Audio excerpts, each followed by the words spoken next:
Quando você quiser, Sheila. Tá, vamos começar. Podemos.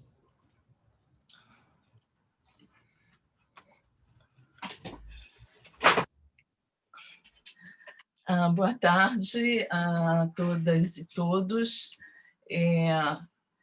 Nós vamos começar a primeira conversa desse ciclo de conversas com a Rosana Paulino, com quem eu tenho a honra de dividir essa conversa hoje.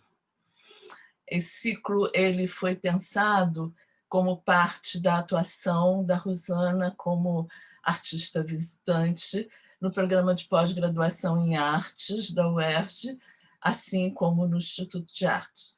No ano passado, a Rosana esteve no PP Artes presencialmente e ofereceu, além da aula inaugural no segundo semestre, um mini-curso em 4 encontros, que foram encontros sobre arte afro-brasileira e que teve uma repercussão muito grande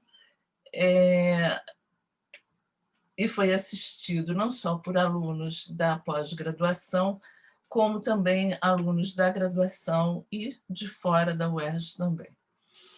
Nesse ano, com as restrições sanitárias e o distanciamento social, abrimos a colaboração da artista com o programa através da linha de pesquisa Arte, Imagem, Escrita, que é um grupo que, na época que nós organizamos as conversas, faziam parte desse grupo a artista Leila Danziger, o Luiz Cláudio da Costa, que está aqui presente, e eu, Sheila Cabo Geraldo, mas que agora também conta com as professoras Marisa Flórido e Paloma Carvalho, que está nos dando um apoio logístico aqui, que é importante, porque essas mídias eu não sou muito íntima delas. Queria aproveitar para explicar como é que vai funcionar. Durante mais ou menos 1 hora, vamos fazer essa conversa com a Rosana e depois teremos em torno de meia hora para perguntas. As perguntas devem ser enviadas pelo chat e serão reunidas pela professora Paloma, que vai, então, no final, quando terminar a nossa conversa, ela vai expor as perguntas para a Rosana. Rosana, é um grande prazer tê-la aqui mais uma vez na UERJ. Queria te convidar, então, para entrar nessa nossa conversa. Olá, boa tarde a todas, a todos os participantes, né? Você vê o tchauzinho aqui da Yoko. Muito feliz pela possibilidade dessa conversa de hoje, né, com vocês, né? Um pouco frustrado, obviamente, porque, como a Sheila já colocou, a pandemia nos trouxe limitações e eu já estava acostumada a ir ao Rio de Janeiro. Já estava indo praticamente todos os meses, né? Indo ao Rio de Janeiro, fiz várias palestras, fiz um mini curso. Ano passado foi uma delícia, então eu já tinha, inclusive, me programado, já estava com o curso pronto para esse ano, para repetir a dose, né? Todos os meses, uma ida ao Rio de Janeiro, para aproveitar e fazer a pesquisa e colaborar com a UERJ, né? Mas aí veio a dona pandemia e mudou a vida da gente, né? Virou tudo pelo avesso. E a saída foi essa, né? A saída é essa série de conversas que eu acredito que pode ser muito, muito, muito rica. Nós pensamos em conversas mesmo, nada formal, né? Caso precise apresentar umas imagens, eu deixei algumas aqui de prontidão, mas no sentido de ilustrar, nem sei se serão usadas, porque a dinâmica que a gente pretende é de uma conversa mesmo. Aproveitar também a expertise dos professores da UERJ, né, dos professores doutores, que a gente faça uma coisa leve, uma coisa agradável, que a gente converse. Então, para essa primeira conversa, né, quando nós estávamos pensando, né, eu e a Sheila, ela falou, eu queria que você fizesse uma conversa, né, que nós conversássemos, falássemos da sua trajetória, algumas questões sobre a arte negra, como você vê isso. E aí eu me dei conta que eu já cheguei na idade de arquivo, né, de arquivo vivo, de arquivo vivo ainda por cima, porque na realidade eu acompanhei praticamente essa virada, vamos dizer assim, da arte afro-brasileira, né? Eu não esperava ver o panorama que nós temos hoje, com uma presença crescente, cada vez maior de artistas, né, produtoras, produtores, e agora já uma segunda leva de profissionais vindo, né, ligados à crítica de arte, à curadoria, à historiografia. Então, eu realmente não pensava em ver este momento, não pensava em ver este momento, né? Felizmente estou tendo esse privilégio e fico aqui, como falei para a Sheila, meio na condição de um arquivo também que eu percebi, depois da nossa conversa, que está na hora de começar a compartilhar algumas informações, porque eu vi questões como o aparecimento das primeiras exposições de grande porte negras, depois da Mostra Brasileira, que se dá em 88, e a gente tem um gap muito grande, e aí recomeça, através da figura do Emanuel Araújo, a vinda dessas grandes exposições negras. Eu vi o surgimento de artistas negras e negros, né? Acompanhei, orientei alguns, aconselhei. Então, de uma certa maneira, eu sou também testemunha, sou artista, mas eu também sou testemunha das mudanças que foram ocorrendo nesse circuito, né? Das mudanças que foram ocorrendo no circuito da arte afro-brasileira. E, de repente, falei, bom, tá na hora de começar também, né, a conversar sobre essas histórias, porque a história, né? A história e a vida é muito breve, né? A vida é muito breve e a gente não sabe qual é o dia de amanhã.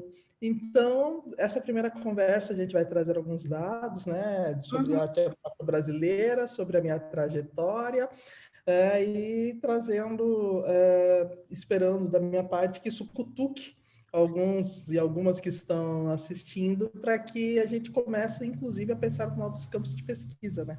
Porque é muito material e está tudo aí para ser pensado, arquivado, visto, revisto, enfim. É isso. Sheila? Então, eu pensei, né, assim, tenho bastante interesse, né, em te perguntar e queria saber como é que foi a sua relação assim com as instituições, né? Isso porque eu venho lendo bastante sobre a recepção dos artistas negros no século XIX, no início do século XX, né? E a gente sabe que esses artistas ou eles eram embranquecidos pelas instituições, né?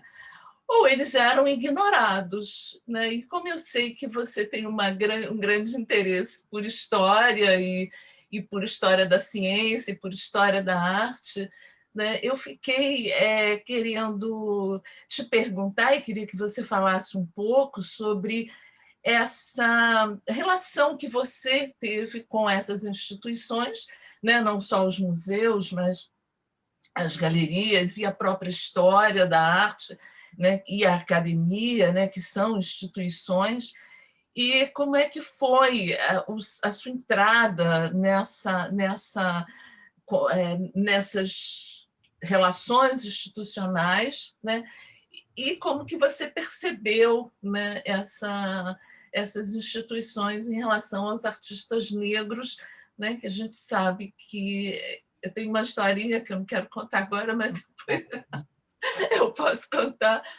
Mas, enfim, eu fui a uma exposição no Museu Nacional de Belas Artes em 2018, em que o grupo de museólogos resolveu fazer uma exposição comemorativa da abolição da escravatura, ou abolição judicial da escravatura, e eles foram procurar nos acervos, né, no acervo do museu, artistas negros que nunca tinham sido expostos, ou que raramente saíam dos acervos, né? E fizeram, então, uma exposição meio, né, para resgatar isso. Eu queria que você falasse um pouco sobre, assim, a partir da sua experiência mesmo, né, como artista, que tem uma trajetória de quase 30 anos, né, de ação, né, artística, como é que você vê isso? Então, Sheila, a minha trajetória, na realidade, ela é completamente anômala, ela é completamente diferente dos outros artistas, inclusive, que vieram depois de mim, né? Eu acho que o primeiro dado a ser colocado, que é extremamente interessante, é referente à formação, né? Eu fiz USP, eu fiz ECA, eu fiz USP no momento que a ECA estava muito forte, que a ECA vinha recebendo professores artistas vindos da FAP, antes da ECA, nesse momento, acho que a a principal universidade a formar artistas era a FAP, e por um motivo interno lá da FAP, há uma quebra ali dentro, eu nem sei o que ocorreu, e esses professores que eram professores artistas migram em peso para a ECA.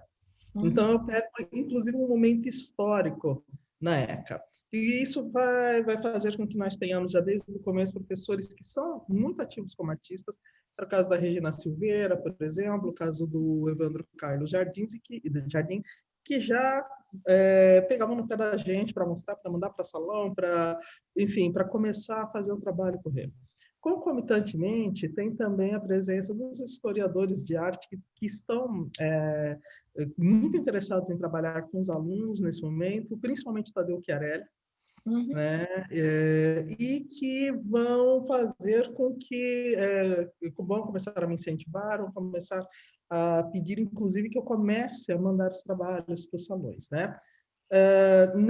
Nesse período, por exemplo, é que eu vou fazer a parede da memória. Uhum. A parede da memória é um trabalho de estudante. É um trabalho de estudante e que foi catapultado pela ECA. Né? E, aliás, antes do Parede da Memória, eu vou compartilhar a minha tela aqui. Um minutinho. Está aqui. Né? Eu acho que todo mundo está vendo a tela. Sim, sim. Então, antes da Parede da Memória, por exemplo, eu faço 2 trabalhos, que são esses, o instantâneo número 1 e o instantâneo número 2, onde eu já começo uma investigação relativa à memória, às fotografias de família, enfim. Então, esses 2 trabalhos, por exemplo, eles foram premiados no Projeto Nascente, era um projeto da USP para o incentivo da produção dos estudantes. Então, nesse ano, nesse momento, eu estou no 3º ano da faculdade. E aí esse trabalho é premiado, e é premiado também num salão de artes e adquirido aqui em São Paulo, no Salão de Artes de São José dos Campos. Né? A partir desse trabalho, há o incentivo dos professores, né, principalmente para que eu continue desenvolvendo essa linha de pesquisa, eu vou fazer o Parede da Memória. O Parede da Memória, ele aparece aqui com a data de 94, que é a data que ele é mostrado pela primeira vez, mas, na realidade, o início desse trabalho é 93, né? Então, eu estou aí no 4º ano da universidade, e o Tadeu Chiarelli, quando vê esse trabalho, primeiro ele me incentiva a mandar para a mostra de selecionados, que é a mostra, e era uma mostra que tem ainda até hoje no Centro Cultural São Paulo, é muito importante. Da amostra de selecionados, o que acontece com esse trabalho? Ele vai para a amostra de selecionados, né? E depois, imediatamente, tem uma mostra sobre arte e fotografia, que é curada pelo Tadeu Chiarelli. Ele pede o trabalho para mostrar novamente. Eu faço o trabalho na versão já próxima do final, que é ampliado. Ele foi mostrado com 1.300 elementos. Né? Ele entra na Pinacoteca, quando a Pinacoteca compra em 2015, ele entra com 1.500. Nessa mostra chamada Fotografia Contaminada, ele já vai entrar muito próximo do final, ele entra com 1.300 elementos, mais ou menos. E o que acontece? Esse trabalho, quando ele está no Centro Cultural São Paulo, o Emanuel Araújo, que era diretor da Pinacoteca, era diretor da Pinacoteca ainda nesse momento, ele vê o trabalho e já imediatamente me convida para fazer parte de uma mostra chamada Herdeiros da Noite. Uhum. né? Aqui tem o catálogo, por exemplo, e o trabalho também é visto, por exemplo, por uma galeria que existia em São Paulo, na época, a Adriana Penteado Galeria de Arte, né? E que me chama para fazer a representação. Então, é uma entrada completamente diferente, anômala, por isso que eu falo, anômala, a minha entrada no mercado, no circuito cultural de São Paulo, é completamente diferente do que acontece, do que vai acontecer com outros artistas negros que vêm depois.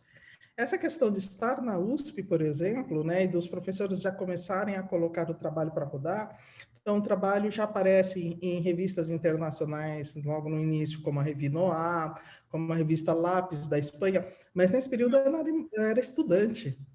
Então ele faz um percurso totalmente diferente da média dos artistas negros e negras. Então, um bom caso que exemplifica isso, né? Eu acho que eu vou sair aqui da tela. Um bom caso que exemplifica isso, por exemplo, é o caso do Sidney Amaral, que é um artista que era um pouco mais novo do que eu, né? Não era tão mais jovem do que eu, só que o Sidney Amaral ele vai levar 10 anos mais para furar essa bolha de Uhum. entrada no circuito das artes de São Paulo. É um tempo muito grande. Então, acho que o Sidney vinha da FAAP, né? Então, acho que o fato de eu estar na USP naquele momento e já começar a carreira entrando com trabalhos fortes, né, que já vão ganhando prêmios e que já começam a chamar muita atenção, faz com que essa entrada ela se dê de maneira totalmente diferente do que acontece com os primeiros artistas negros e negras a entrar no circuito, que vão ter que insistir muito, que vão ter que mandar para vários salões, que vão ter que bater na porta de galerias. Então, meu trabalho ele entra de maneira completamente diferente do que seria imaginado. Acho que talvez estivesse no momento certo, na hora certa, e o trabalho começa a andar por si só, vamos dizer dessa maneira, né? Não só esse, como os trabalhos que vêm depois. Então, meu início de carreira, ele não serve isso não serve de referência para os outros artistas negros, porque é muito diferente o que acontece. Eu sei que quem vem depois vai, e quem veio antes, também tinha outros artistas já tentando, não consegue furar a bolha. Né? Uhum. O Uhum. Cinema Amaral levou 10 anos mais que eu para furar essa bolha. Então, a gente vê que existia resistência para a entrada. Mas o modo como eu entrei, e talvez com o amparo também da universidade, de alguns críticos que resolveram apostar no trabalho, né, que eram professores universitários, Ana Teresa Fabres também vai fazer esse trabalho, vai fazer com que eu siga um percurso bastante diferente de outros que vêm depois. Aham. Então, eu quando estava...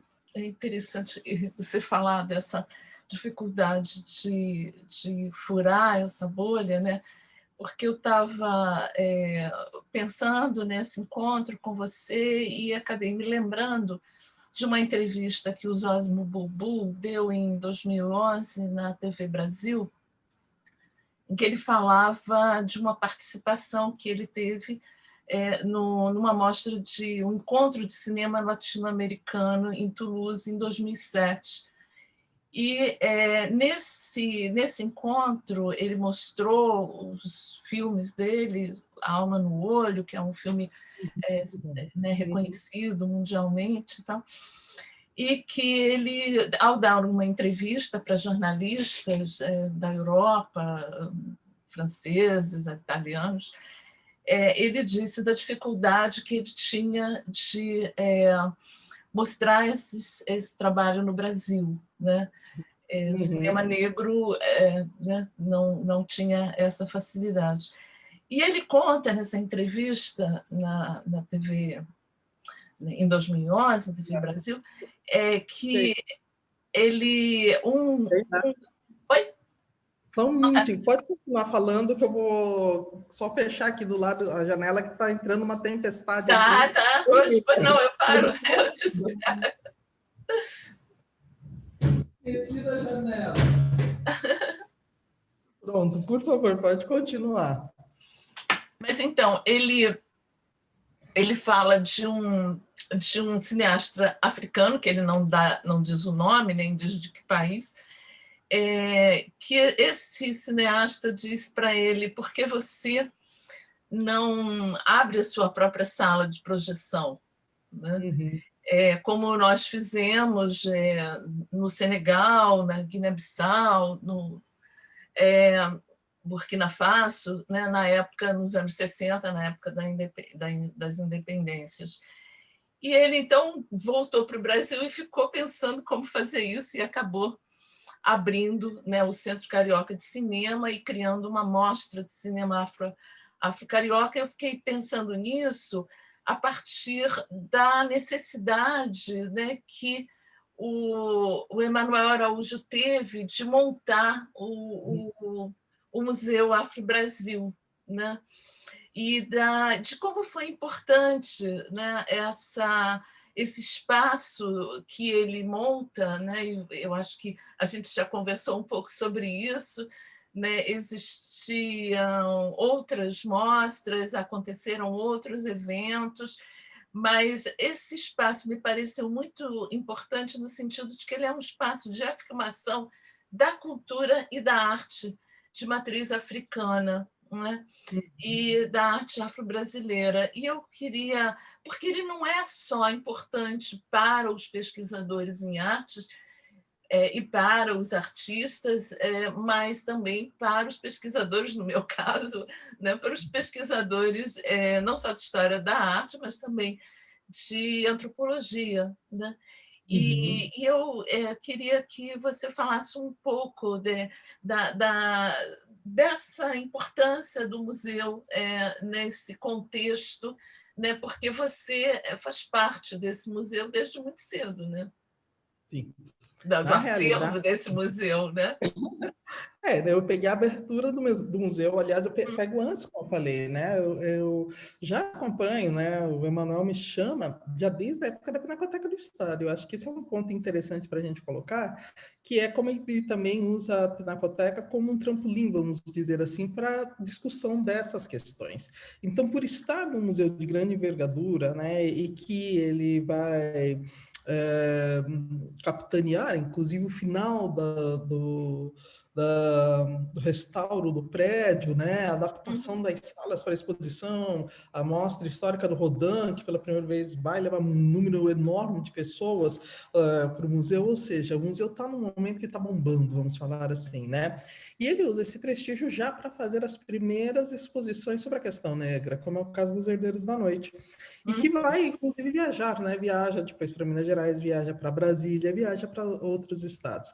Então, eu acho interessante pontuar que antes mesmo da abertura do Museu Afro, existe uma série de ações, né, capitaneadas pelo Emanuel, que são de mostras de artistas negros, né, recuperando esses artistas, né, do passado e trazendo novos nomes ou alguns nomes que estavam esquecidos.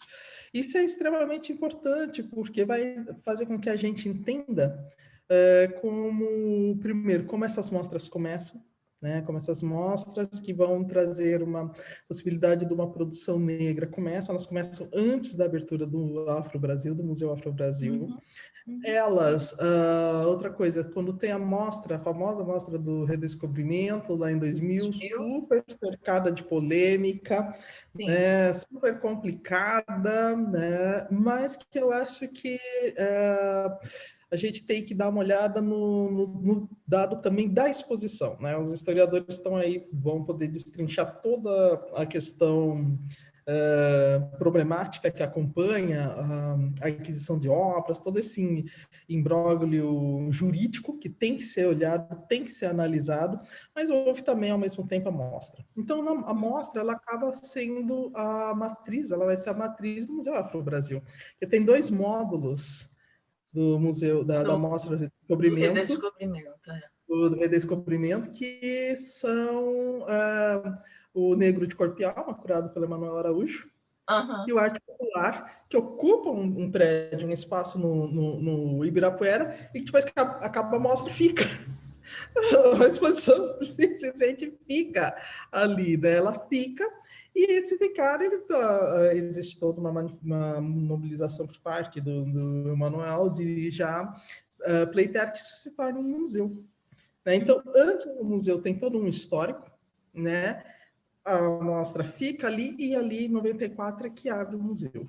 E essa abertura é importante porque vai fazer primeiro com que o museu seja também um ponto de confluência entre alguns artistas negros e negras, ou que estavam começando, ou pesquisadores que começam a olhar para essa produção, ou a vinda de exposições de fora, enfim, como você marca, né, como você coloca, é um ponto, sim, importante de virada, né? E como eu falei, como eu sou meio um arquivo, eu vi toda essa movimentação, já estou virando um arquivo, eu vi toda essa movimentação acontecendo, desde a mostra na Pinacoteca do Estado, né? Até participei, inclusive, da mostra do Redescobrimento, né? No núcleo da arte afro-brasileira, né? Que não foi o do Emanuel Araújo. Então, vejo toda essa mobilização, né? E vejo para mim, foi muito interessante, porque eu vi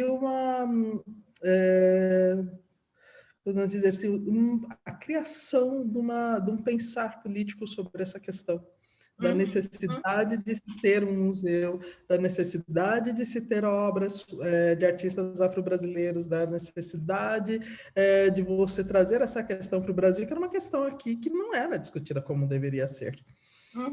Então, foi muito rico, porque eu pude não só ver, como participar, muitas vezes, de algumas discussões nesse sentido, de ver o que estava acontecendo, e isso me ajudou muito a moldar a minha cabeça também, e pensar, então, essa produção de arte, sem dúvida nenhuma, mas exercer além da minha produção de arte, né? Exercer também o papel de professora, de orientadora, e de pensar estratégias para essa nascente arte afro-brasileira, que obviamente já existia, né, que a gente descobrindo a roda nada, né, obviamente, mas que num determinado momento teve um gap de quase 20 anos que ela ficou meio parada, né, assim, meio sem andar. Dos artistas que conseguiram furar a bolha de modo a realmente levantar essa discussão antes de mim, foi praticamente uma Emanuel Araújo, dá quase um gap de quase 20 anos. Né? A gente tem uma sacudida, vamos dizer assim, nesse ambiente, né? Eu gostaria só de complementar, eu gostaria de mostrar a capa dos catálogos, né? Claro. Né? Como eu tenho todo esse material, que eu já falei, já estou de arquivo, né? Esse arquivo tem essas vantagens, né? Aqui, os Herdeiros da Noite, que eu já tinha falado. A arte afro-brasileira é nesse núcleo que eu participo, na realidade. Eu não participo no núcleo do Emanuel Araújo.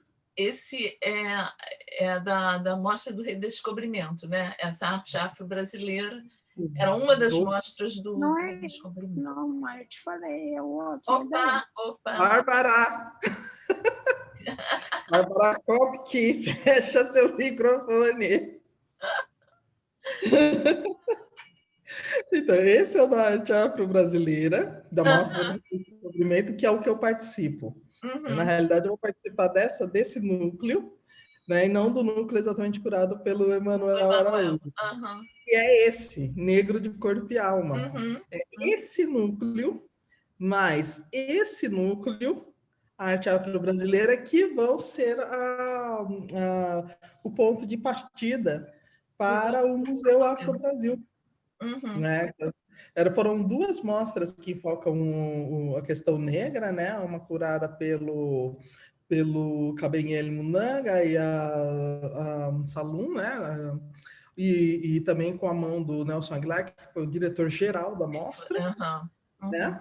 E esses dois, o Arte Popular e o outro, Negro de Corpo e Alma, que foram curados pela Emanuel Araújo, que vão ser a matriz depois. Quando termina a mostra, as obras ficam lá, né? E ele pleiteia a abertura do Museu Afro-Brasil, e é uma briga, tremenda, né? Cede, não cede o prédio, a prefeitura cede, que é o prédio da prefeitura, quem é que encampa, quem é que banca, enfim. Até que o museu realmente é aprovado e abre em 2004, né? A abertura do Museu Afro-Brasil vai se dar somente em 2004. Tá. Tem uma questão que eu queria te fazer em relação a essa diferença entre o Museu Afro-Brasil e o Museu Afro-Brasileiro, aquele da Bahia, não sei se você conhece. Uhum. Me parece que eu fiquei também pensando nisso, porque me parece que o Museu da Bahia é um museu, né, que recebeu um acervo de objetos, né, que estão mais ligados ao culto, né, aos cultos africanos, de matriz africana, e tem também uma parte do museu que é dedicada a exposições. Então. Mas o que eu queria trazer, que queria que você falasse, né, e assim, porque eu tenho, ultimamente, estou lendo, né, os autores, né, antropólogos e críticos de arte do início do século, da passagem do século XIX para o século XX, o Nina Rodrigues, o Arthur Ramos e o Clarivaldo Prado Valadares. Né? O Nina Rodrigues, com todo o seu racismo, né? Ele consegue começar a ver os objetos de culto como objetos de arte, né? E me parece que e o Arthur Ramos herda isso, e o Clarival leva adiante, né? É claro, com mudanças, com diferenças, com leituras diferentes, mas, de alguma forma, esse entendimento da arte brasileira, ela tem uma matriz na religiosidade, nos cultos, né? E eu queria, acho que a gente já falou um pouco antes sobre isso, né? Queria falar da sua presença dentro do Museu Afro-Brasil, porque você traz dois discursos que eu acho super importantes, né? Né, que é exatamente um discurso sobre a negritude, né? Você tem as obras que discutem isso, mas também você traz o discurso sobre o feminino, né? Sim. Eu me lembro que acho que a primeira vez que eu fui ao Museu Afro, eu vi uma gravura sua pequena, assim, que tinha você escrevia em cima: é tão fácil ser feliz. Tinha uma jovem vestida com uma roupa como se fosse uma adolescente fazendo primeira comunhão, não sei. E embaixo tinha uma silhueta de uma noiva bem ocidentalizada e uma executiva também em silhueta. Eu acho que esse trabalho foi um trabalho que me chamou muita atenção no meio daquele imenso daquele museu, porque tinha uma discussão sobre o feminino, né, e sobre o feminino negro, né? Eu queria que, se você pudesse falar um pouco sobre isso. Certo. Olha, eu acho, né, por uma questão que você coloca esse olhar meio antropológico, né, eu acho que as artes negras no Brasil, elas começam realmente, primeiro, com esse olhar sobre essa produção de terreiro, né, isso é histórico. Agora, a gente tem um dado muito interessante aí que a gente tem que colocar e expandir algumas compreensões, inclusive em relação, outro dia estava conversando com os amigos aqui de São Paulo, inclusive em relação ao modernismo, por exemplo, né? Porque muitos artistas, como Heitor dos Prazeres, por exemplo, são colocados como naifes, quando outros que também têm uma formação erudita, como é o caso do Grupo Santa Helena aqui em São Paulo, são postos como modernistas. Então, existe toda uma discussão a ser feita sobre essa questão da arte afro-brasileira. Obviamente, ela inicia, né, pelo menos o reconhecimento do que seja arte afro-brasileira até um determinado momento.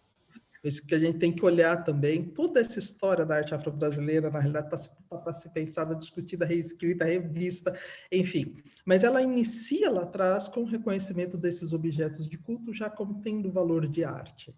Né? Agora, existe um dado que eu gosto de pensar muito em relação à arte afro-brasileira, que é o seguinte, que é o local também que foi permitido para essa população, para esses artistas ocuparem, que é ou o local do sacro, ou o local, né, do naif. Do primitivo. Eu acho, do primitivo, né, e do naif visto no Brasil, diferente de como ele é visto, por exemplo, pelo modernismo fora do Brasil.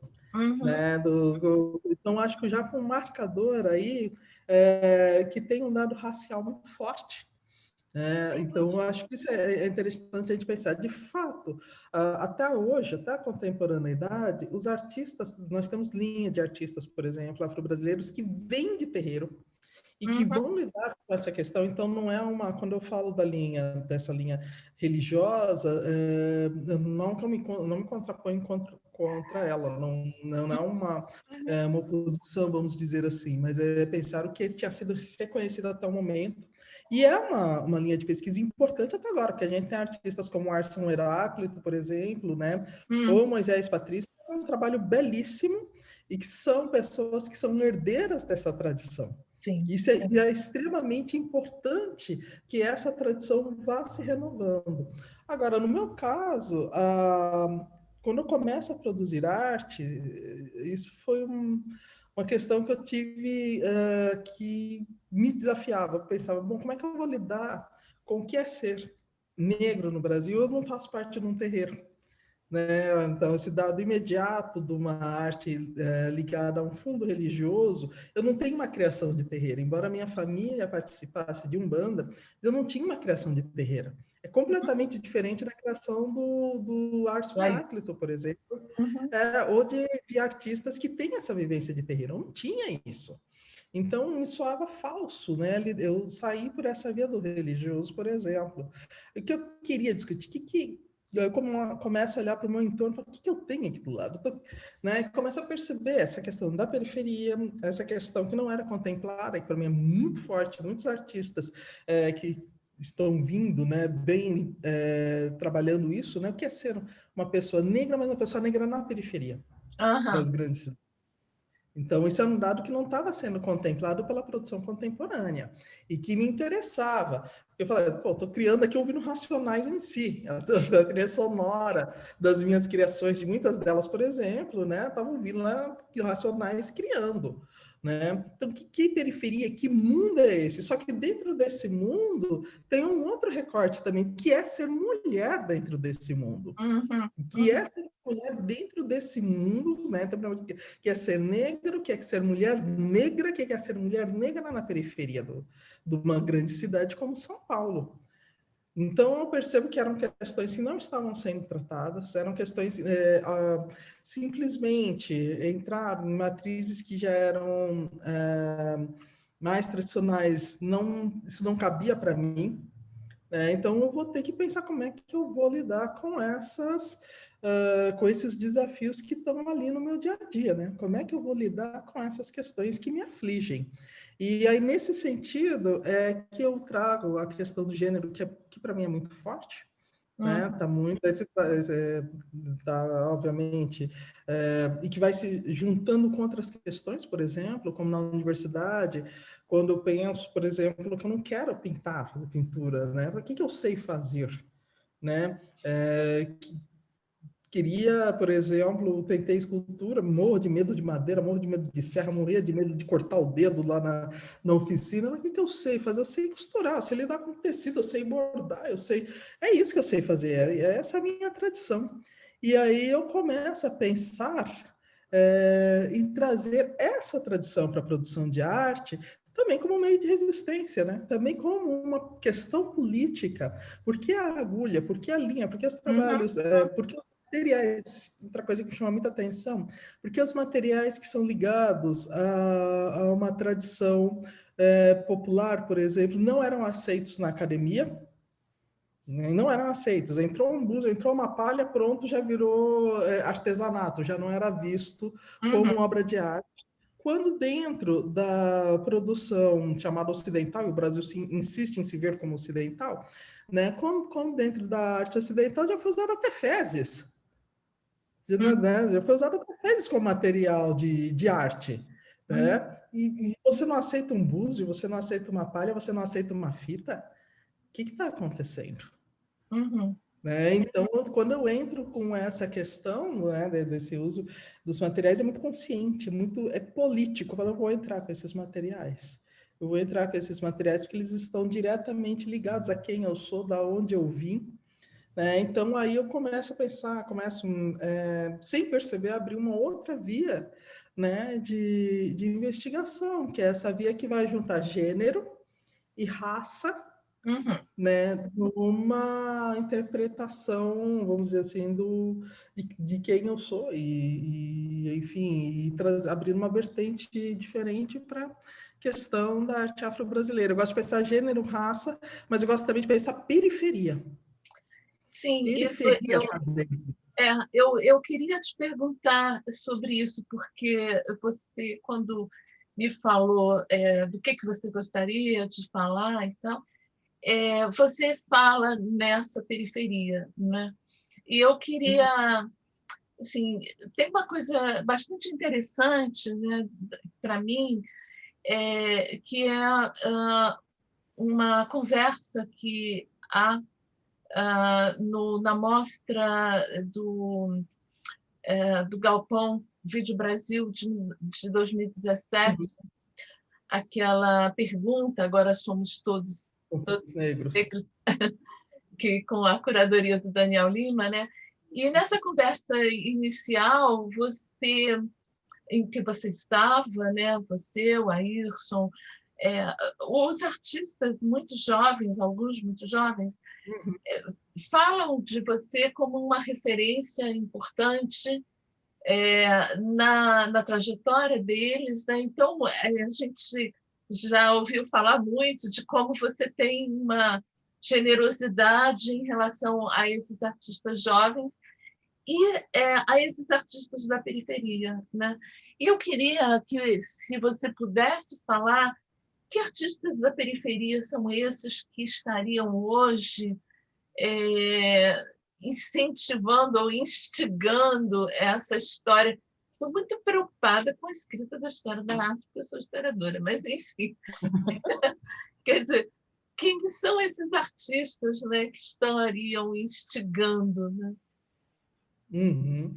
Olha, aqui em São Paulo, né, que é onde eu estou inserida, a gente tem um movimento muito forte de produção cultural nas áreas periféricas e que abrange literatura, abrange visuais, abrange moda, cinema, uma produção de cinema extremamente interessante também, que está sendo feita na periferia e que tem uma linguagem, né, nesse sentido, que tem uma linguagem própria, inclusive. Perdão, uma linguagem que ela é muito particular. Então, nesse sentido, por exemplo, né, eu orientei e acompanhei um artista que agora está super aparecendo, né, está bem, está se colocando de maneira bem interessante, que é o Noah Martins, que foi meu aluno. Né, foi meu aluno, assim, foi meu eu brinco, eu falo que ele foi meu orientando, porque essas orientações, elas se dão, por exemplo, eu dei muita oficina cultural, eu fiz muita oficina cultural, por exemplo, oficina cultural no Centro Cultural São Paulo, na Oswaldo de Andrade, no Banco do Brasil, né? No momento que a gente tinha aqui em São Paulo muitas oficinas nas casas de cultura, a gente tinha muitas oficinas culturais de formação de jovens artistas, e um dado interessante é que assim, as casas de cultura vão perdendo relevância, mas os próprios jovens da periferia vão formando outras estratégias. Então tem uma menina da USP que saiu agora, acabou de se formar há pouco tempo, Ariane Marciano, extremamente interessante, e que está à frente de uma casa de cultura perto aqui do ateliê. Aqui Uhum. na região do Doce. Ela é poetisa, ela é musicista, ela trabalha com vídeos, ela pinta. Então, está acontecendo toda uma movimentação aqui nas periferias de São Paulo que são muito interessantes e que muitas vezes esses artistas, por exemplo, entram em contato. Ah, posso Uhum. mostrar meu portfólio? Eu posso ir conversar com você? Mas eu sempre aceitei, né? Eu sempre fiz assim, e foi dessa maneira, aliás, que eu acabei conhecendo muito dos artistas, né? Que estão aí na ativa, inclusive hoje, acabei orientando vários deles, né? É assim que se dá, o pessoal entra em contato, agora tem menos tempo, infelizmente, mas é uma coisa que eu gosto de fazer, o pessoal entra em contato e fala, posso mostrar meu portfólio para você? Você pode olhar, você pode dizer o que você acha. E é assim que funciona. Então, a mostra do No Martins, por exemplo, aqui em São Paulo, a primeira curadoria que legalzinha que ele teve foi no Senac, Senac Cipião, aqui na Lapa, foi minha, né? Que já era um menino que eu vinha acompanhando há muito tempo, e quando eu vi, achei que a pintura dele tinha chegado num ponto bom, já estava no ponto maduro.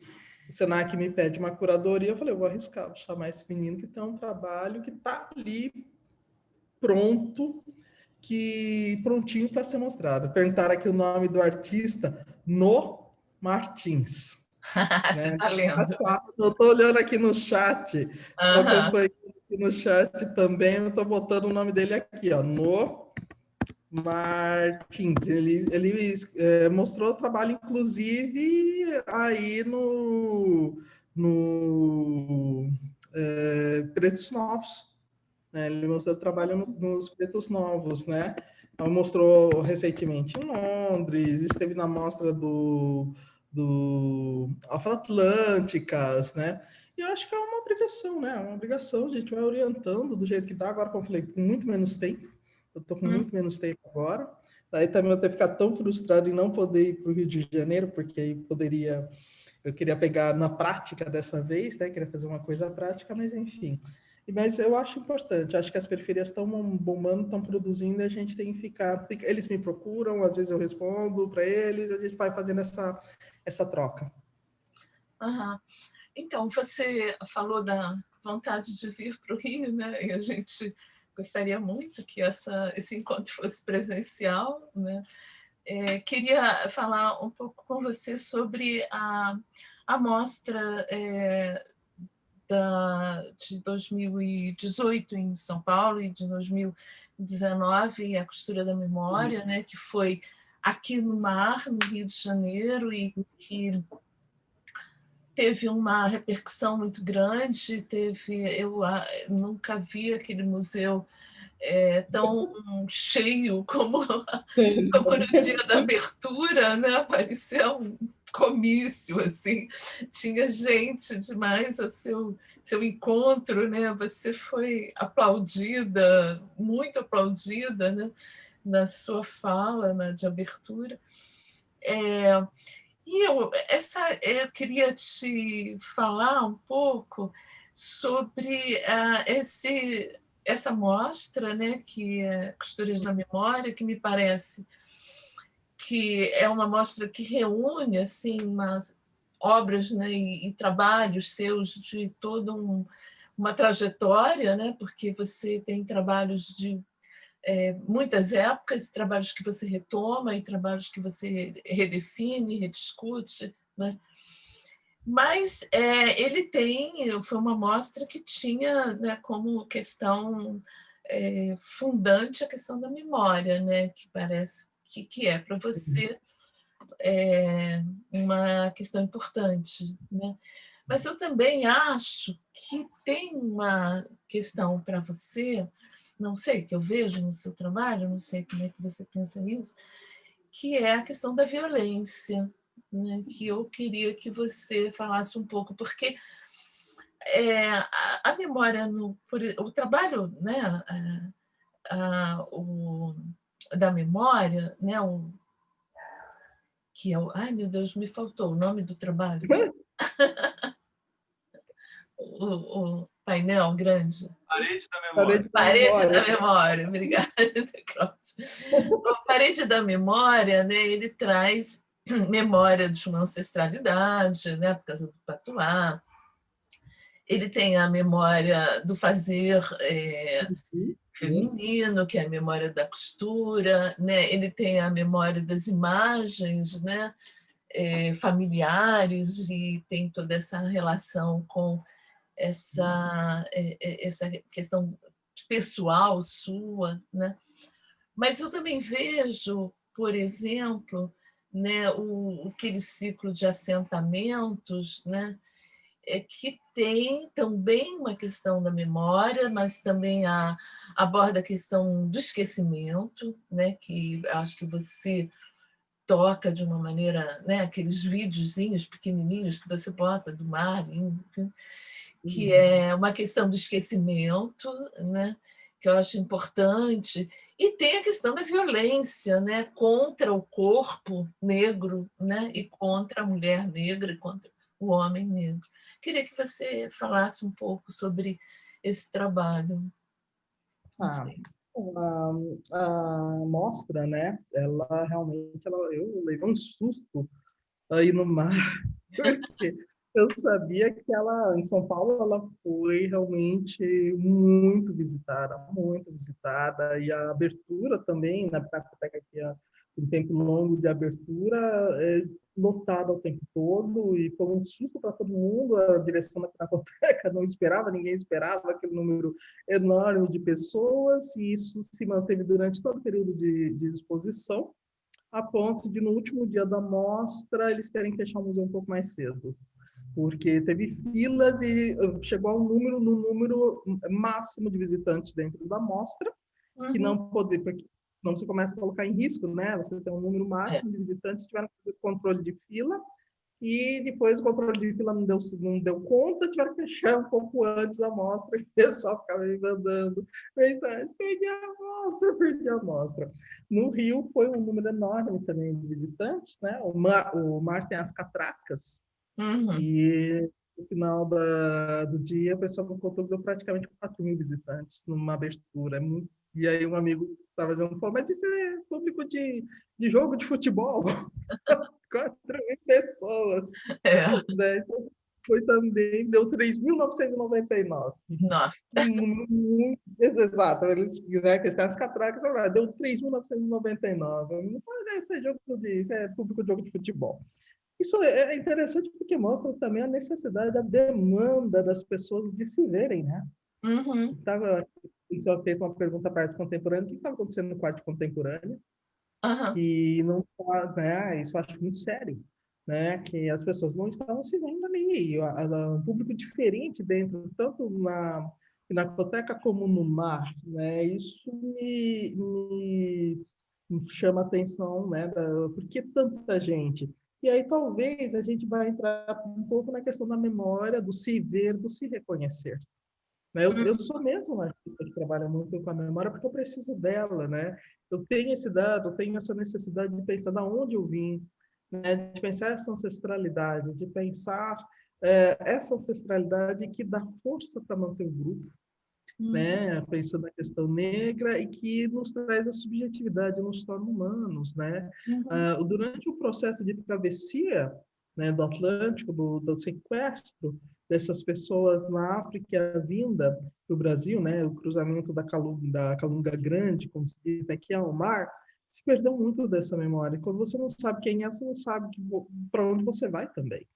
Né? Então, é necessário, não à toa, um dos papéis das mães de santo, né, foi reagrupar, vamos dizer assim, esses indivíduos que chegaram no Brasil, né, e dar outras famílias, né, e aí você passa das famílias de santo, dar outras famílias. É importante, o ser humano precisa desse histórico, o ser humano precisa dessa memória.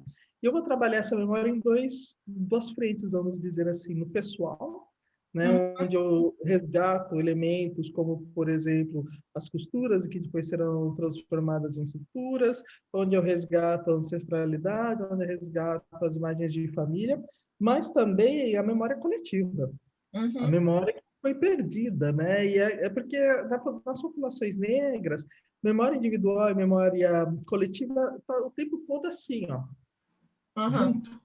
que está junto? Porque a gente não sabe que a gente foi. Né? A gente perdeu esse link, né? Esse esquecimento foi proposital, esse desfazer as famílias, isso foi proposital, né? Não à toa, eu tenho num dos meus últimos trabalhos, né? Deixa eu dar uma corrida aqui. Não à toa, um dos meus últimos trabalhos, aqui são imagens do Museu Afro-Brasil que eu tinha trazido para vocês, E você... não à toa, um dos meus últimos trabalhos é esse vídeo, né? Que é o das avós, né? Que foi mostrado, eu acho que até ontem ele estava no ar, o Vídeo Brasil deve ter tirado hoje, eu tinha colocado um chamamento para ele. Não à toa, esse trabalho é um dos meus últimos, né? Que a gente está vendo algumas imagens da Charlene performando, né? Porque qualquer uma dessas mulheres que aparece aqui no corpo da Charlene, né? Na roupa, poderia ter sido uma avó, uma bisavó, uma tia perdida lá atrás, uma parenta, né? Então, essa memória que é individual, ela é ao mesmo tempo coletiva e eu tento tirar isso do esquecimento.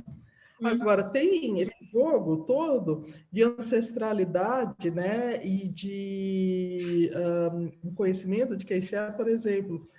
Eu gosto muito desse trabalho porque essas imagens são transparentes. Quem viu o vídeo percebeu isso, né? Quando a Charlene levanta a imagem, você não vê nada. A imagem precisa do corpo da Charlene para que essas mulheres, vamos dizer assim, reapareçam. Então, a Charlene só está aí, a performance só está aí, porque essas mulheres existiram, e essas mulheres só voltam a existir porque a Charlene está. Então, é um círculo, né? E é coletivo ao mesmo tempo, porque poderia ser uma parenta minha, mas poderia ser uma parenta da Charlene. Então, essa mistura entre coletividade e pessoalidade, ela está presente o tempo todo no meu trabalho, porque é isso, né? São essas perdas que a população africana teve durante esse processo. E esse é um processo extremamente violento, né? Esse foi um processo extremamente violento, desde a captura, do sequestro dessas pessoas, né? Fazer aquela história de dar a volta na árvore de esquecimento, o processo da travessia, quando tinha uma perda enorme de vidas, né? Esse refazer-se, né? Que eu vou lidar no assentamento, por exemplo, com essa ideia do refazimento. Isso é tudo um processo muito violento que vai marcar a sociedade brasileira, vai marcar de duas maneiras. Né? Uma, através da retirada da subjetividade desses sujeitos, que passam a ser coisas, elementos de compra e venda, né? E outra por uma marca, gente, isso resulta de uma certa insensibilidade que é absolutamente absurda. Né? Então, quando a gente olha a pandemia agora, são 166 mil mortos. Né? É verdade. Quem são esses mortos? Se você não tem memória, se você tira a subjetividade das pessoas, as pessoas deixam de ser pessoas, elas passam a ser números. Eu não quero que as pessoas sejam números, eu quero que elas voltem a ser pessoas. Para isso, a gente tem que saber de onde a gente veio, para onde a gente está indo, a gente tem que recuperar essa subjetividade. Então, para mim, violência, no caso brasileiro, violência, memória, apagamento, que é como um projeto, apagamento como um projeto, são coisas que estão totalmente entrelaçadas e que resultam numa sociedade que naturaliza a morte, por exemplo. É uma sociedade que naturaliza a morte. Que absurdo é esse? Como assim? 166 mil mortos, como se a coisa toda fosse a coisa mais natural do mundo? Não é, né? Então, eu acho que essas três vertentes, né? Não é. Então, acho que isso tudo está tudo embaralhado na Constituição, na história do país. Né? Então, para a gente entender esse número de agora, né, 166 mil, a gente tem que olhar para o passado, a gente tem que olhar onde é que aconteceram as rupturas, a gente tem que saber que projeto foi esse, inclusive intencional, de apagamento, de esquecimento, para resultar numa sociedade que acha normal ter 166 mil mortos. Certo. Rosana, a gente já tem 1 hora de conversa e passa rápido. Eu tinha algumas coisas mais que eu queria falar, mas eu acho melhor a gente abrir para as perguntas, né? das pessoas que estão assistindo. E eu não sei se você quer você mesma olhar o chat e ver as perguntas, ou se você quer que a Paloma será que tem faça. perguntas? Eu acho que é melhor a Paloma, né? Dar uma Isso, acho, olhada. Paloma. E eu acho que enquanto ela faz isso, se você quiser fazer uma pergunta. Por enquanto, as pessoas não fizeram pergunta. Ah, não? Então, Sheila, aproveita.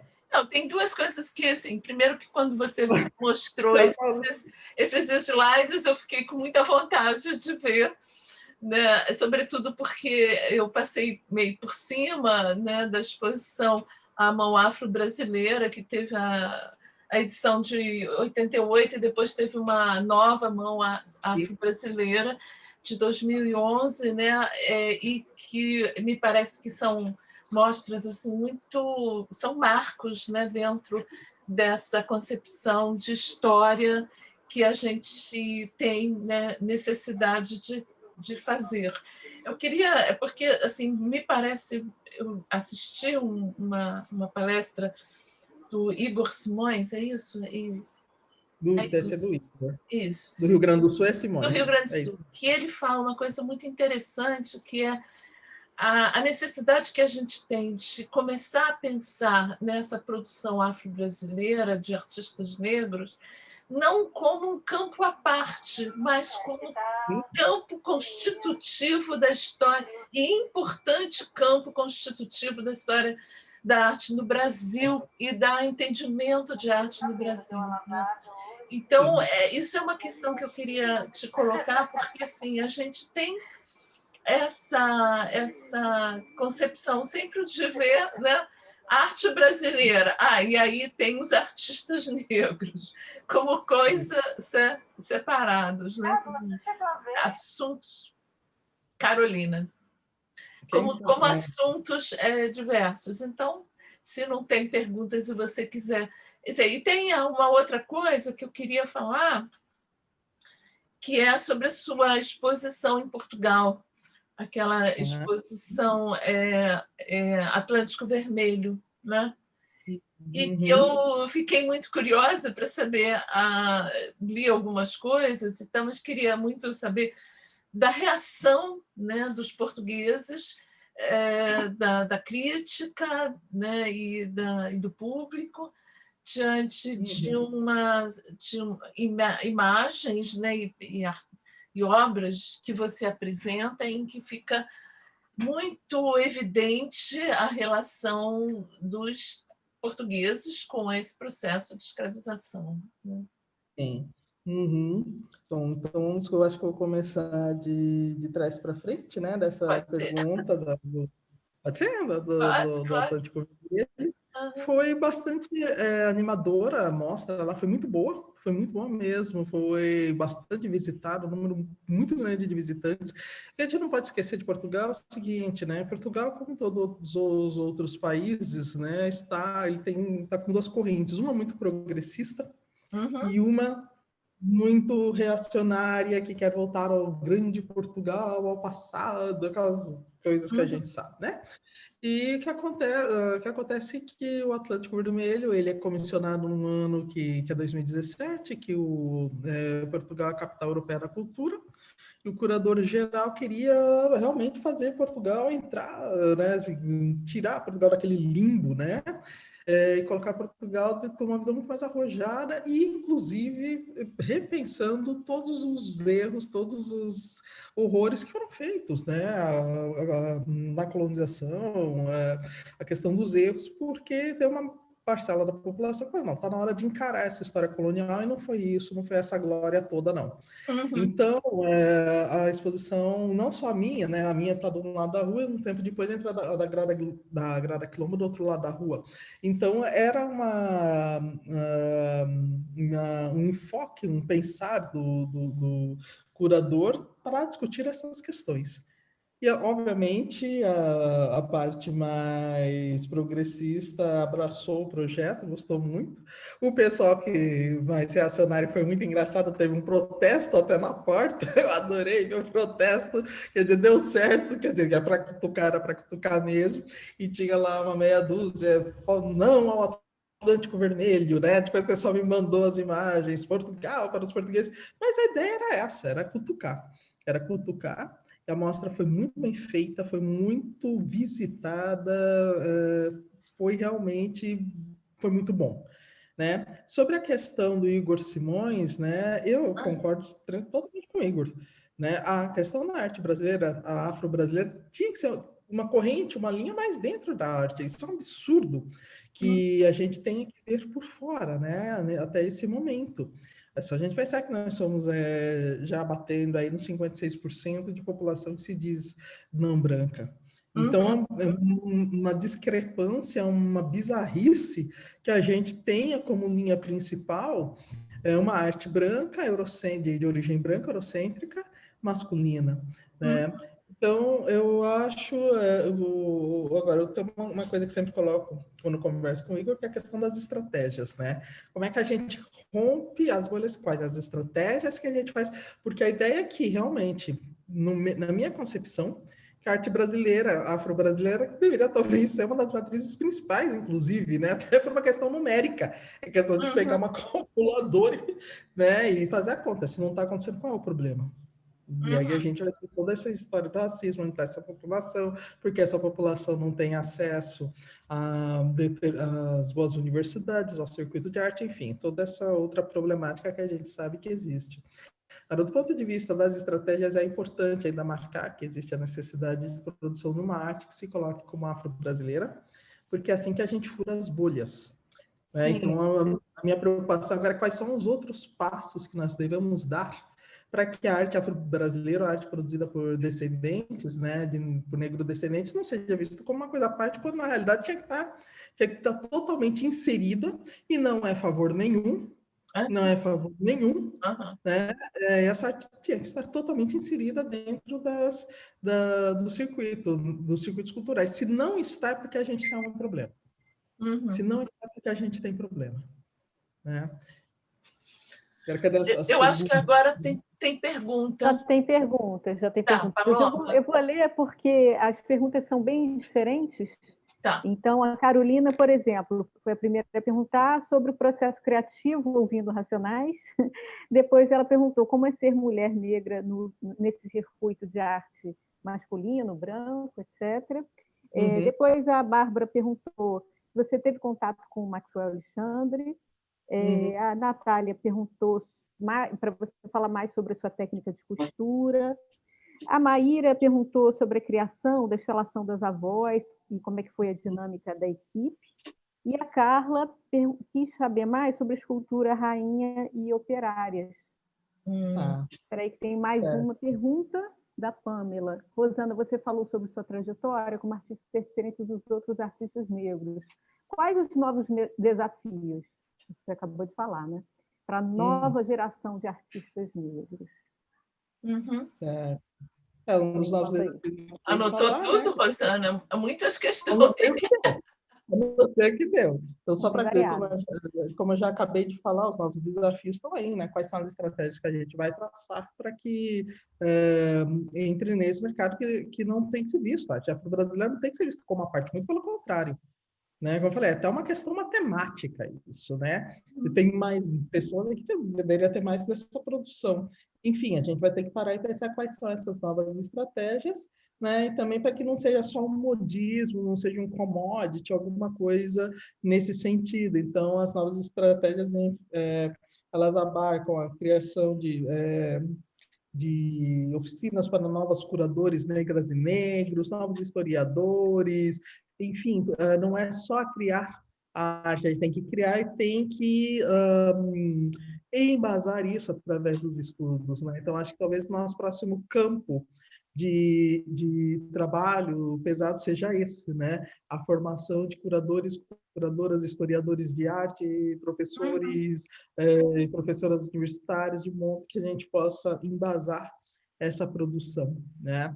Agora, deixa eu ver. A primeira foi a Carolina, que perguntou do processo criativo, né? Ouvindo Racionais, né? E qual era o resto, Pamela? Sobre como é ser mulher nesse circuito de artes, que é masculino, branco e tal. Ah, sim. Olha, o processo, todo artista é fruto do seu tempo, né? Toda pessoa que cria é fruto do seu tempo. Então, eu vi Racionais foi muito importante, porque eu estava criando com um olho na criação e o outro na crítica, entendendo como eles traduziam essa periferia e essa violência cotidiana. Então, sem dúvida nenhuma, ajudou e muito, né?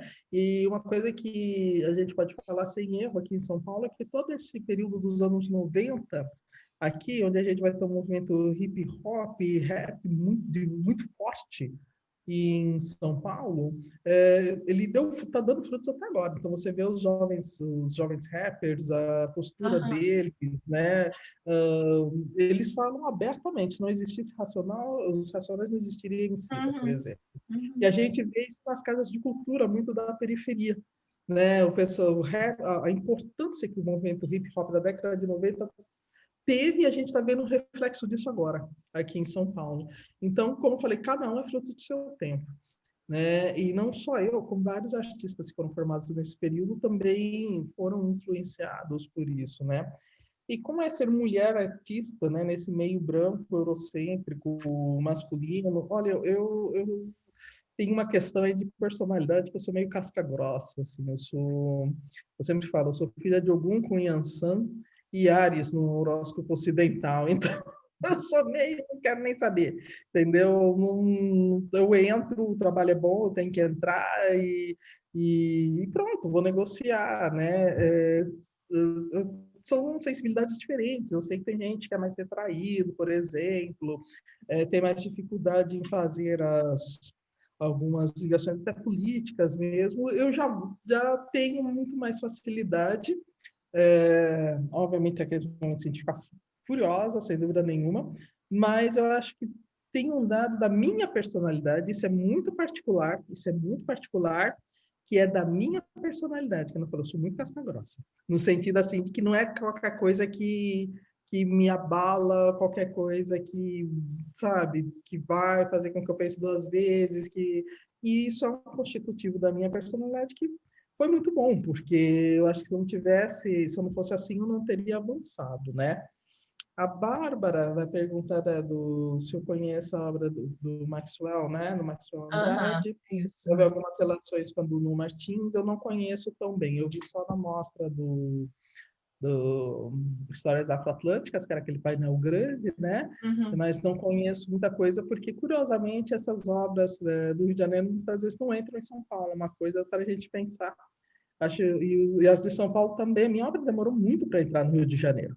Minha obra demorou muito para entrar no Rio de Janeiro. Às vezes eu sinto o Rio de Janeiro meio isolado nesse sentido, né? Fico muito pensando às vezes como o Rio de Janeiro já foi mais aberto, talvez, e eu acho um pouco isolado. Demorei muito para chegar no Rio de Janeiro. Eu já tinha feito palestra no país inteiro, quase, mostrado a obra em diversos lugares, até chegar no Rio de Janeiro. Foi um dos últimos estados que eu cheguei, viu? Eu acho um pouco... Isso é uma pena, porque quanto mais a gente troca, mais forte a gente fica, né? Então, eu demorei muito para chegar aí. Eu conheço pouco da obra do Maxwell, e, obviamente, muito mais da do Nuno Martins, né? Mas eu acompanhei, né? Depois eu esqueci o nome da moça que pergunta da técnica da costura. Né? E a questão da costura... Natália, então, para a Natália, a questão da costura, para mim, é uma questão política. Para mim, foi sempre uma opção política.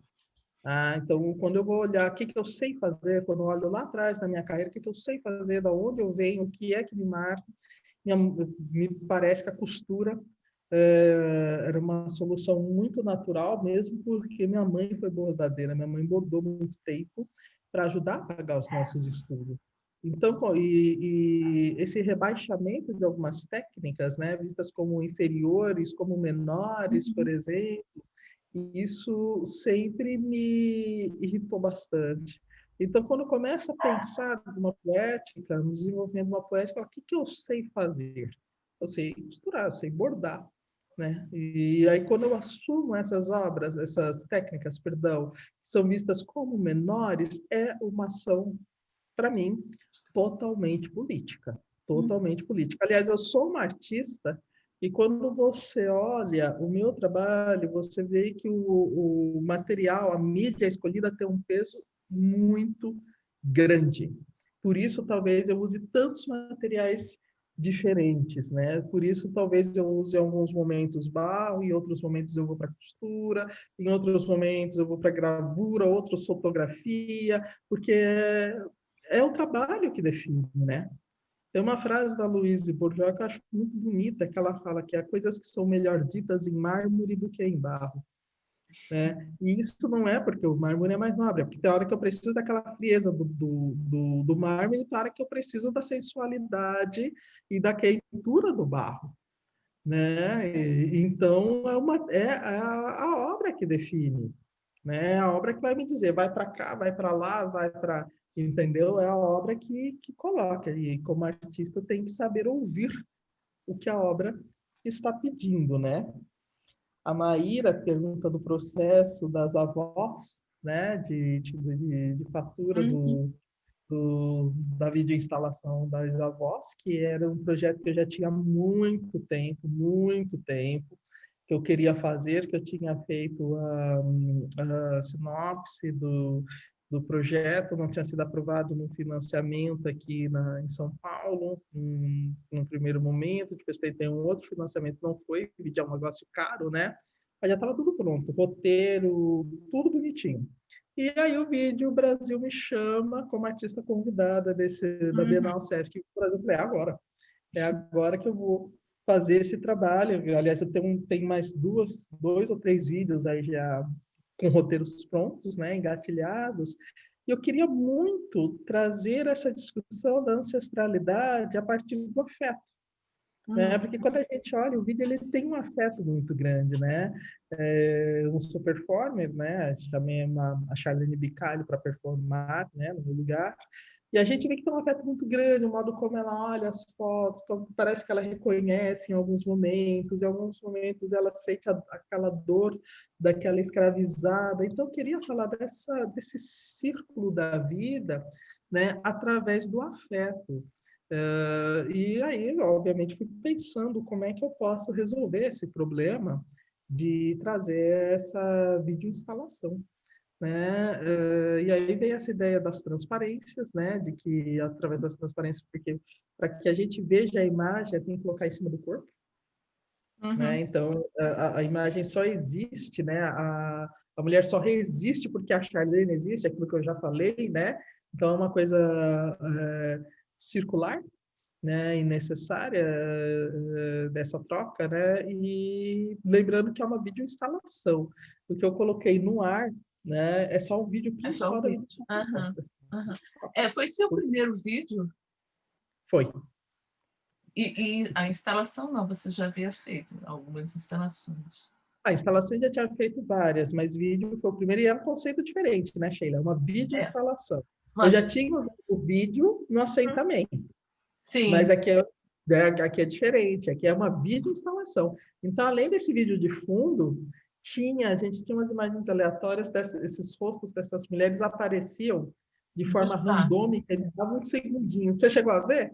Vi, Né, vi. no VD. Então, era Ah, muito rápido, aparecia, sumia, aparecia, sumia. Então, era uma maneira meio de dizer, estamos aqui, o tempo todo. Era como assim, estamos aqui, estamos aqui, estamos aqui, estamos aqui. É para não deixar esquecer mesmo. E aí tinha gente que falava, incomoda essas mulheres aparecerem. Não era para incomodar, a ideia era essa. Né? Você tinha que aham. negociar entre elas, entre olhar para elas e entre ver o vídeo lá no fundo. Então, a ideia era essa mesmo, era incomodar e falar o tempo todo, estamos aqui, estamos aqui, estamos aqui. Né? Então, Uhum. esse era a ideia do vídeo, né? Das avós, que é uma videoinstalação. E a Carla pergunta da rainha dos trabalhos, né, da rainha das operárias, né, e as soldados, que são rainhas, operárias e soldados, Sim. né. Aham. Foi aí para o Rio de Janeiro, na realidade, foi a rainha e as soldados, né. As operárias estão no meu site só. A ideia era fazer um trabalho que dialogasse com a questão dos desenhos que eu estava lidando no momento, das tecelãs, onde eu vou fazer uma referência a essa ideia da biologia, né, e do fato da mulher ser muito recorrentemente ligada à questão dos insetos, né? Então, os mitos, as mitologias, o mito da aranha, por exemplo, né? Aquela que tece o mundo, para algumas mitologias, o mito da questão de você associar, por exemplo, com as formigas, né? Ou com as abelhas, né? Então, ditado antigo que diz obreira como uma abelha, ou as borboletas, ligar a mulher, essa delicadeza, né? Então, a mulher, historicamente, através da mitologia, ela vem sendo associada a insetos, né? E eu lembro muito questão, como eu falei, das bordadeiras, minha mãe era bordadeira, né? Enfim, já tinha um trabalho anterior que lidava com esse aspecto.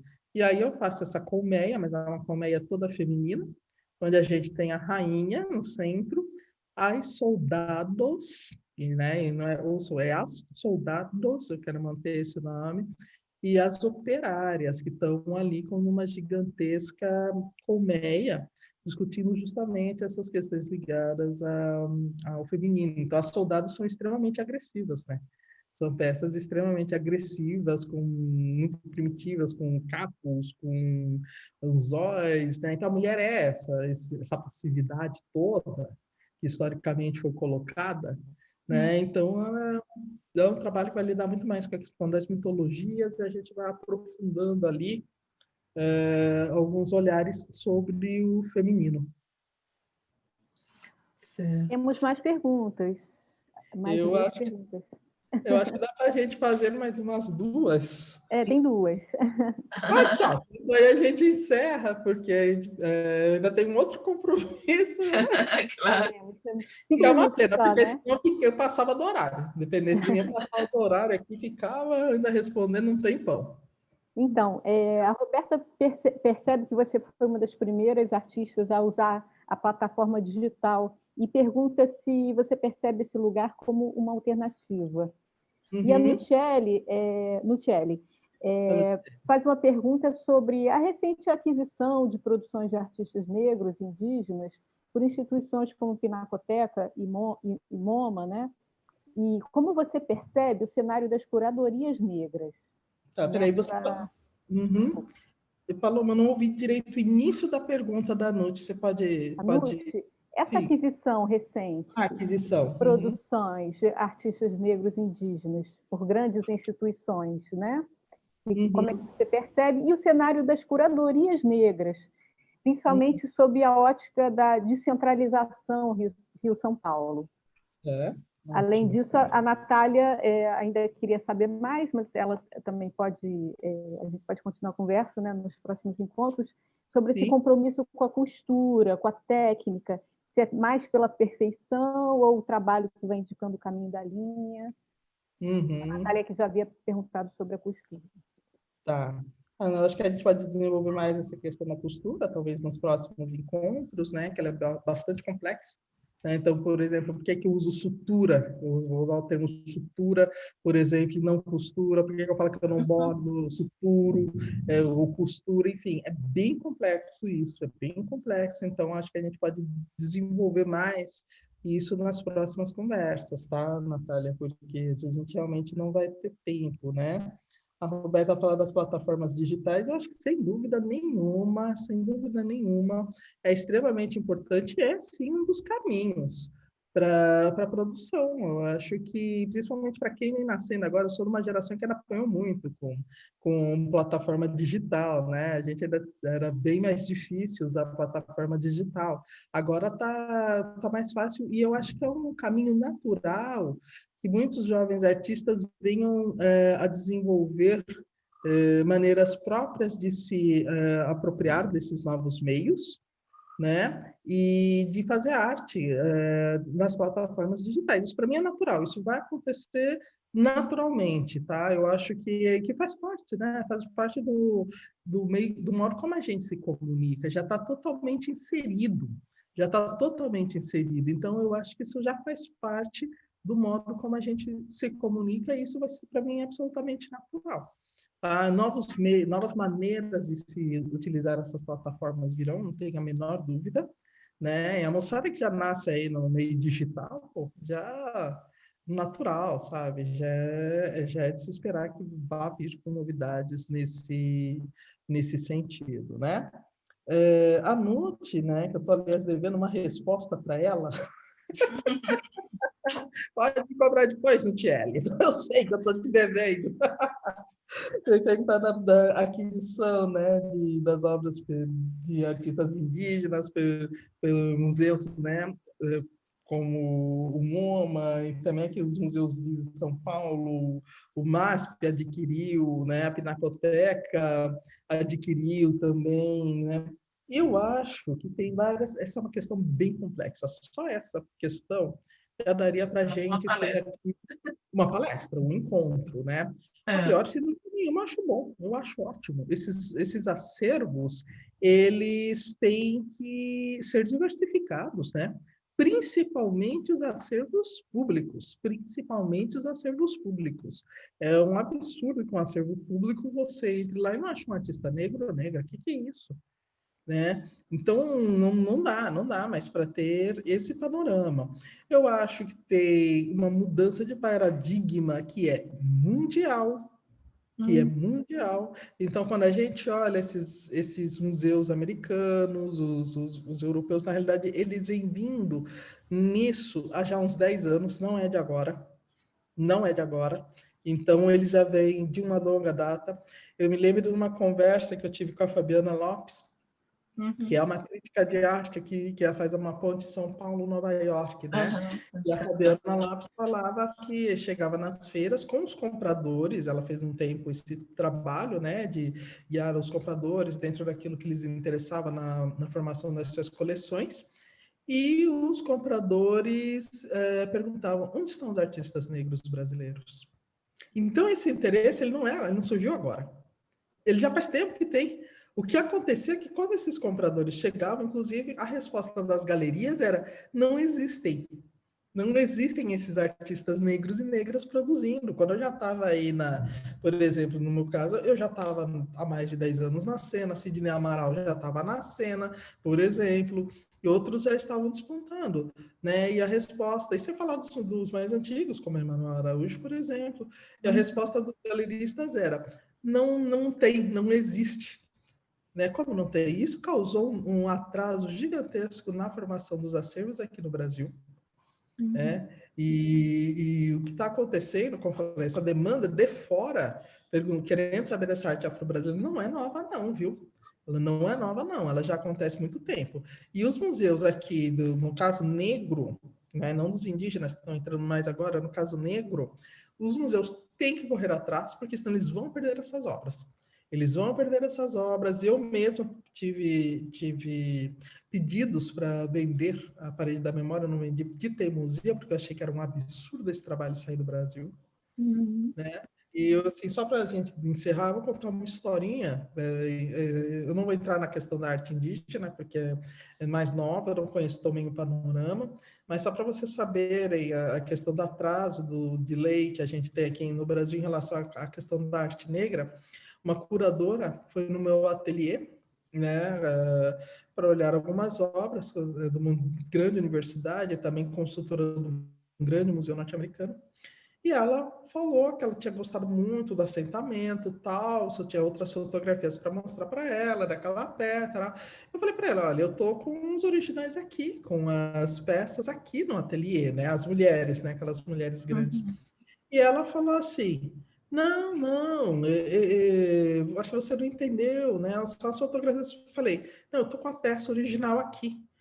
Ela olhou para minha cara e falou assim, mas o que é que os museus do seu país estão fazendo? Que não compraram esse trabalho ainda. Ela ficou horrorizada, de saber que um trabalho dessa envergadura estava no meu ateliê. Ela ficou horrorizada. Ela falou: o que é que os museus do seu país estão fazendo? Não compraram uma peça dessas. A parede da memória levou quase 25 anos para entrar no museu. Uhum. Então, esse atraso das instituições brasileiras vai ter que ser tirado, colega.